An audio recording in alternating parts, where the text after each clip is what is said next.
Par cette prise de compétence au 1er janvier dernier, la métropole et le département se retrouvent à parité égale, 80% au sein du CIMBI, les communautés de communes se partageant les 20% restants.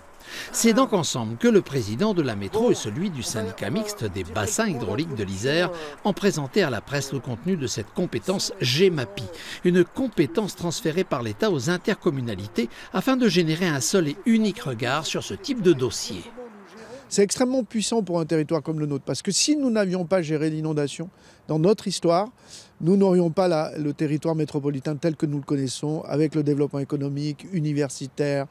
les habitations, etc. Donc nous avons cet héritage-là, ce patrimoine-là à gérer, entretenir pour protéger la population, mais permettre aussi le développement de la métropole.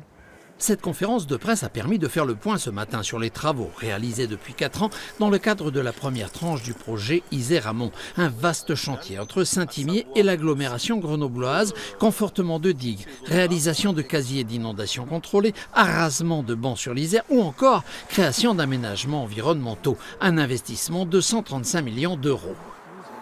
Donc là, l'idée, c'est vraiment d'accompagner la rivière dans sa crue, de lui redonner des endroits de liberté pour pouvoir un petit peu l'étendre sur la plaine et écrêter la crue pour lui permettre de passer dans Grenoble sans déborder, sans commettre de dégâts.